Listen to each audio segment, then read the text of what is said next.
Martinique Actualité. Si juste après le Covid, l'activité touristique a redémarré en Martinique, cette embellie semble terminée. La basse saison qui a commencé s'annonce particulièrement difficile pour ce secteur, tant au niveau de la restauration que de l'hébergement.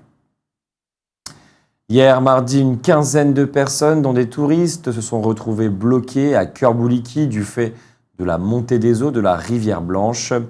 Bien assistés par les pompiers, les gendarmes et la police municipale, ils s'en sont sortis sans encombre, simplement avec plusieurs heures d'attente. Dans le projet de loi pour le plein emploi, le Sénat a adopté un amendement du gouvernement qui crée un sac à dos numérique pour les travailleurs en situation de handicap. Ce sac à dos numérique retracera ainsi les aménagements dont ont bénéficié les travailleurs en situation de handicap au cours de leur carrière. La mesure avait été annoncée lors de la conférence du handicap du 26 avril. Elle consiste à créer un dossier numérique personnel qui appartient à chaque personne en situation de handicap et qui recense donc l'ensemble des aménagements dont elle a bénéficié tout au long de sa vie. L'objectif est de faciliter la mise en place de nouveaux aménagements pour intégrer une formation ou accéder à un emploi. Cette disposition doit faciliter la mobilité des travailleurs en situation de handicap, selon le ministre du Travail, Olivier Dussopt. Cette mesure très attendue aidera les personnes en situation de handicap, notamment pour leur intégration dans un nouvel emploi. Cet espace personnel sera ouvert à toute personne de 16 ans et plus et sera lié au système d'information du compte personnel de formation ou CPF, déjà géré par la Caisse des dépôts et consignations.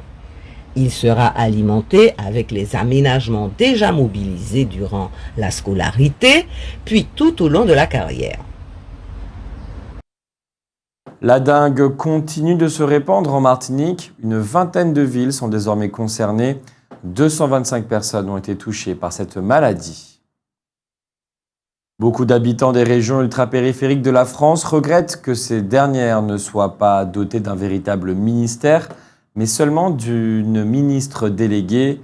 Certains affirment qu'Emmanuel Macron n'a toujours pas digéré d'avoir été battu aux dernières élections présidentielles dans la plupart de ces régions.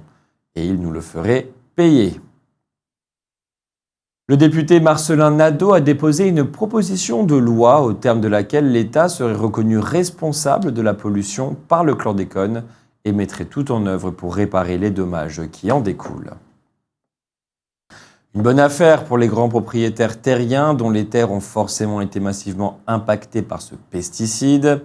Cependant, Marcellin Nadeau propose dans cette proposition de loi que 1% des bénéfices réalisés par l'UPG BAN, qui regroupe les planteurs de bananes de Guadeloupe et de Martinique, participent au financement de toutes les sommes qui seront dépensées concernant le chlordécone, tant au niveau de la recherche qu'en ce qui concerne les indemnisations. Il réclame également la mise en place d'un établissement public indépendant de l'État pour traiter cette affaire. Marcellin Nadeau estime en effet qu'on ne peut pas être juge et partie.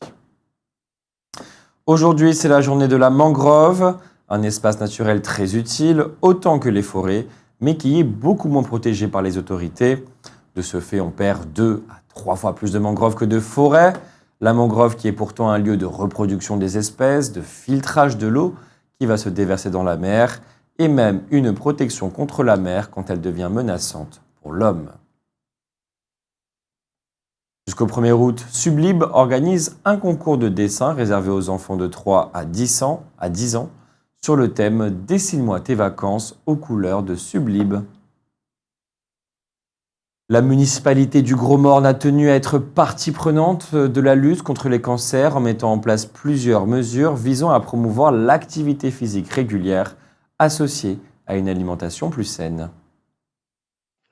Mardi 25 juillet, dans le cadre de la mise en œuvre de la feuille de route régionale de lutte contre les cancers 2022-2025, l'Agence régionale de santé de Martinique et la plateforme régionale d'oncologie de Martinique ont officialisé dans la commune du Gros Morne l'ouverture du premier parcours Santé Bien-être labellisé Bien manger local en santé.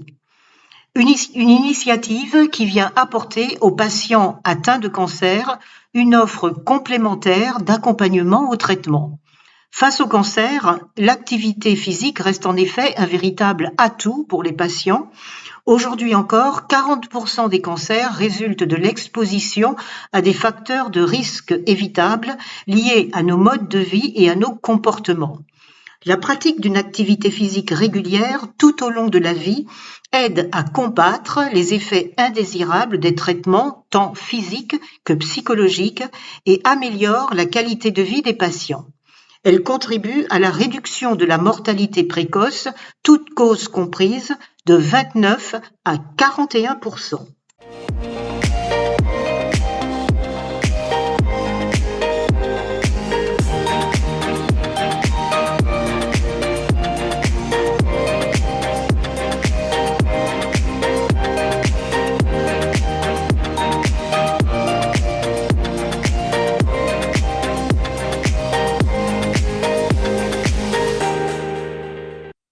Jusqu'au 11 août, les jeunes passionnés du numérique et les adolescents curieux de découvrir le monde de la 3D, du jeu vidéo et de l'animation sont accueillis à Parallèle 14, école supérieure spécialisée dans le numérique, dans le cadre du Summer Cam Numérique Club.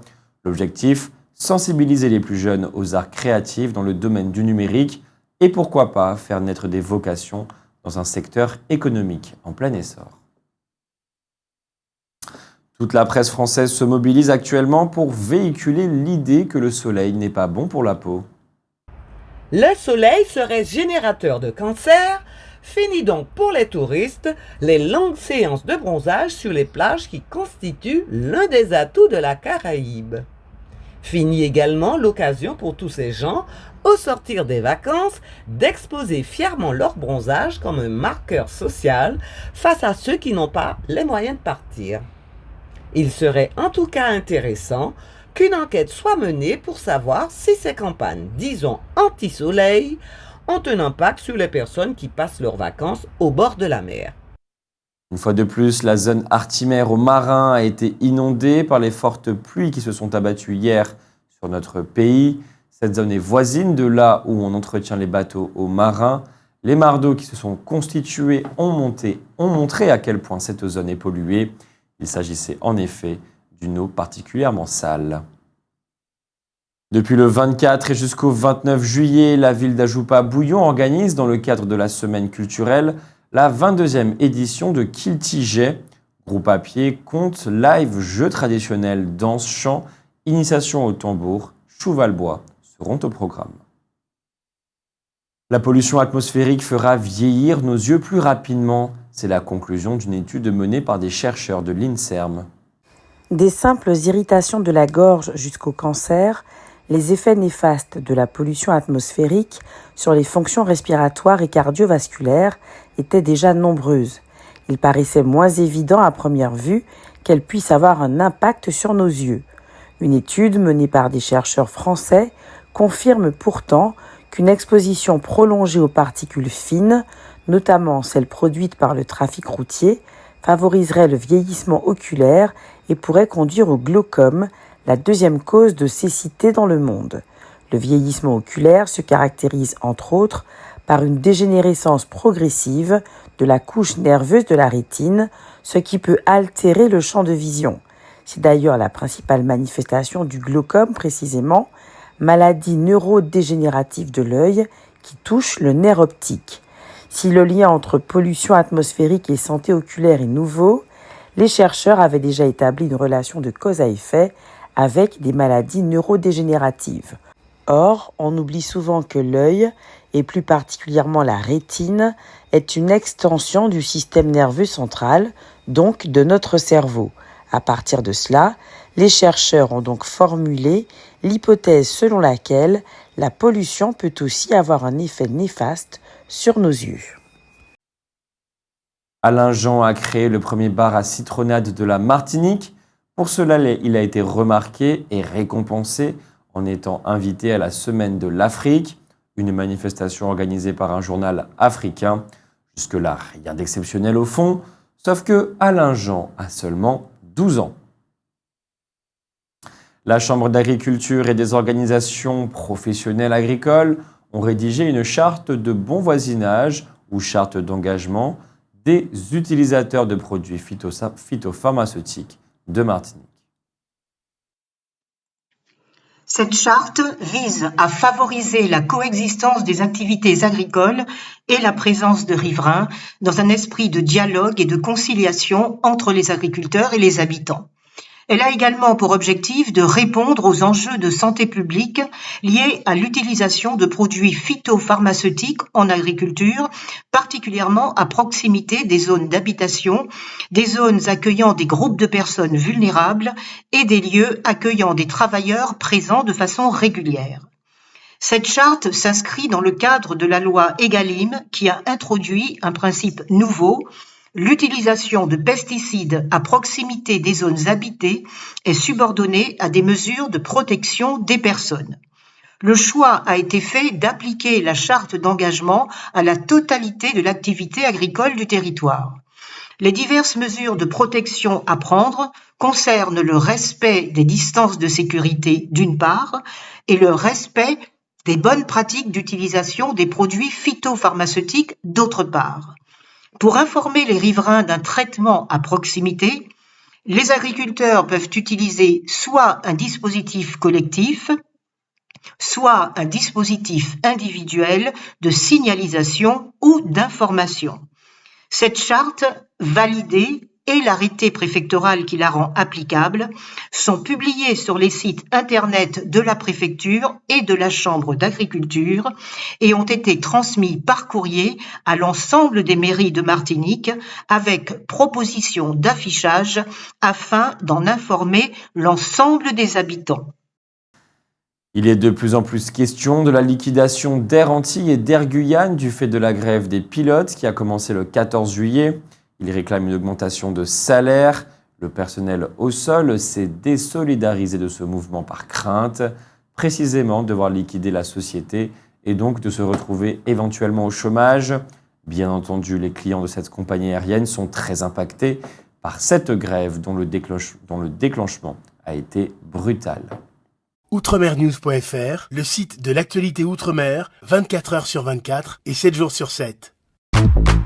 Retrouvez la chaîne Outremer News sur YouTube.